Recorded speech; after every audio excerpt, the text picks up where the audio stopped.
This is the story of Emanuela Orlandi, a Vatican citizen who vanished under mysterious circumstances in 1983, leaving behind a trail of cryptic clues and conspiracy theories that haunt Italy to this day. As we step into her world, we'll uncover connections to political intrigue, mafia involvement, and chilling secrets from the heart of the Vatican itself. This video will guide viewers through gripping segments that break down the story's twists and possible motives, diving deeper with each layer. Before we get started, make sure to like, subscribe, and hit the bell icon.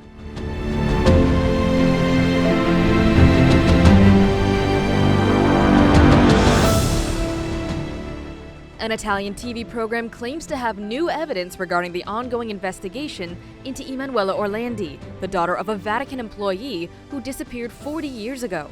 The alleged evidence is in the form of letters from Vatican officials mentioning Emanuela's uncle and suggesting he molested her older sister.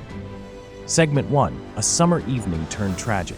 Rome, 1983. A city alive with history, culture, and the silent influence of the Vatican looming over its people. But on a fateful evening in June, this ancient city bore witness to a mystery that has defied resolution for decades. This is the story of Emanuela Orlandi, the Vatican girl, and the puzzle that has haunted the Vatican's walls for over 40 years. Emanuela was the fourth child in a close-knit family of 5. Her father worked at the Vatican Bank, giving the Orlandi family a unique connection to the Holy See. Life was quiet, uneventful, until that evening, June 22, 1983. Emanuela attended her usual flute lesson, like countless evenings before. But when it ended, she was gone, vanished without a trace. At first, no one panicked. It was Rome, after all, a city where a young girl could wander a little before returning home. But as the hours ticked by, Emanuela's absence grew more ominous. With each passing minute, her family's hope faded, and the seeds of a lifelong nightmare were planted. The search began, but quickly it became clear this was no ordinary case. Witnesses came forward with fragments of information. A man offering Emanuela a job with cosmetic samples, a car waiting nearby, but nothing concrete. Days stretched into weeks, and the city whispered with rumors. Could she have run away, or was there something darker at play? What followed was a cascade of events that would shake the Vatican and Italy to their core.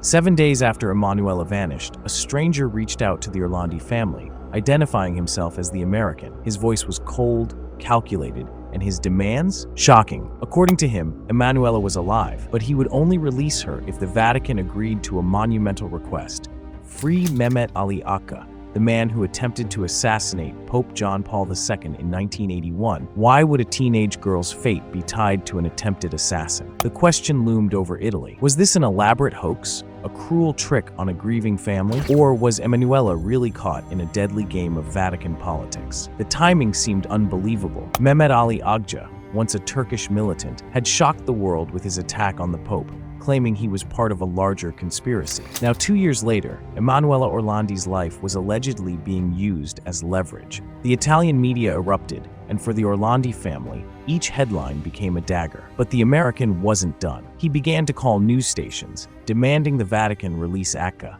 fueling a mystery that was quickly spiraling out of control. With the Vatican hesitant to comment, speculation ran wild. Was this truly a case of blackmail? Could Emanuela have unknowingly stepped into a web of political intrigue? The Orlandi family clung to hope, but every day without answers left them further adrift in a sea of questions.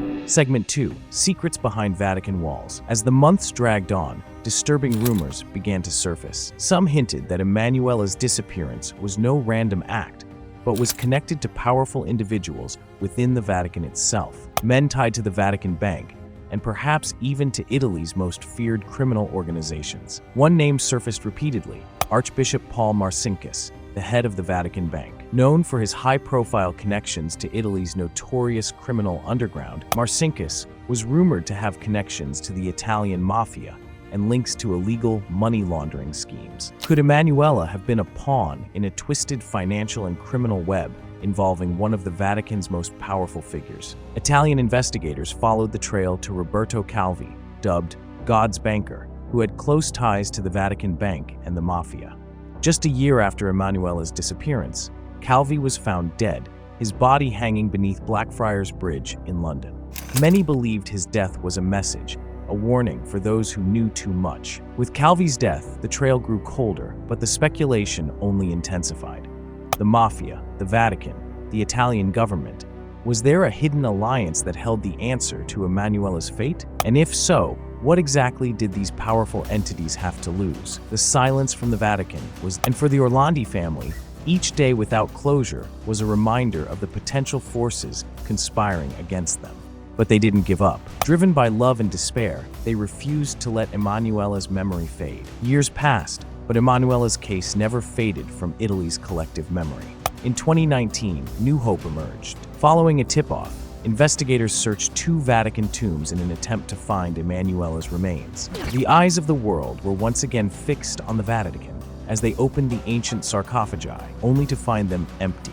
Another dead end. But for the Orlandi family and the public, the Vatican's silence felt like a confession. Each year, more documents leaked, more testimonies emerged. A former Vatican official even alleged that Emanuela had been taken as part of a plot within the Vatican. But each revelation left more questions than answers. Is the Vatican protecting secrets that, if revealed, could shake its foundations? The Orlandi family continues their fight, but every attempt to seek answers is met with walls of silence and avoidance. The question remains: is Emanuela Orlandi's disappearance an innocent tragedy or a dark, complex cover-up involving some of the world's most powerful institutions? The Vatican has offered no comment, and weaving in more intrigue. And in their silence, the whispers have only grown louder. Today, as the Vatican walls hold steadfast against the pressure of decades of unanswered questions, the shadow of Emanuela's story looms larger than ever. As time stretched on, theories surrounding Emanuela's disappearance multiplied, each one more chilling than the last. Some believe she was taken by a high-ranking Vatican official. Others point to a secretive faction within the Italian Mafia, known as the Magliana Gang, who allegedly had ties to the Vatican Bank. But perhaps the most disturbing theory suggests that Emanuela was abducted as leverage in a conspiracy to control the Pope himself. An anonymous caller once claimed that the key to Emanuela's whereabouts could be found in a graveyard just steps from the Vatican. He hinted that her remains lay among the bones of centuries-old cardinals, guarded by secrets the Church has hidden for generations. With each theory, the Orlandi family has battled for the truth, facing roadblocks from every direction, from the Italian government, the Vatican, and even the Church they once trusted. Emanuela's brother, Pietro, has become the most vocal advocate for her cause, spending decades seeking answers from the very institution that raised his family. His public calls for accountability have earned him supporters and enemies alike, fueling a public outcry for justice. For Pietro, this fight is personal. Every stone he's turned, every lead he's chased, has brought him closer to truths that even he may not be prepared to face. But he persists, telling the world that the silence surrounding his sister's case speaks volumes. Today, Emanuela Orlandi's story has become a symbol, not just of one family's tragedy, but of the Vatican's complex and often secretive past. Her story has inspired books, documentaries, and even petitions, as the world collectively asks, what happened to Emanuela? And what does the Vatican truly know? Over the years, the Vatican has made gestures of goodwill, even opening files to investigators in recent years. Yet each release seems carefully curated, offering little insight into the real truth. As rumors persist, so does the legend of the Vatican girl, a ghostly reminder that some secrets are too powerful to be spoken aloud. Could the Vatican's secrets truly be worth hiding at the expense of a young girl's life? Is the Church's silence an admission of guilt, or is it a reflection of deeper, more dangerous truths that stretch far beyond Emanuela herself?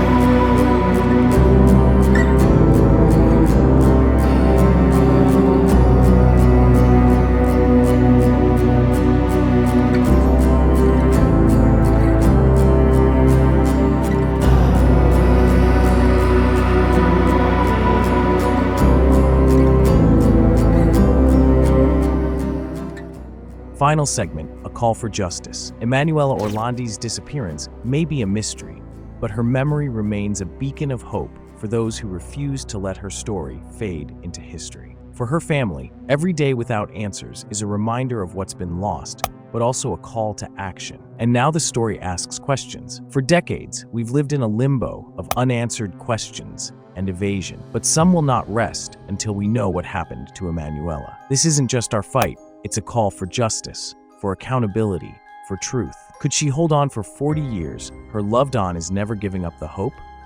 Imagine the strength it would take, the dedication to pursue truth against all odds. The Orlandi family's plea is simple, the truth, and they invite thinkers to be curious about what they hold in their past and for the hope for future.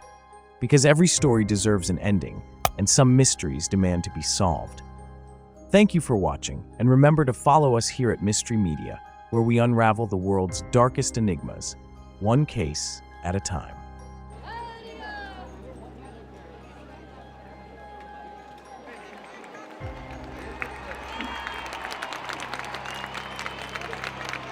Damos que el Espíritu de la verdad nos inspira.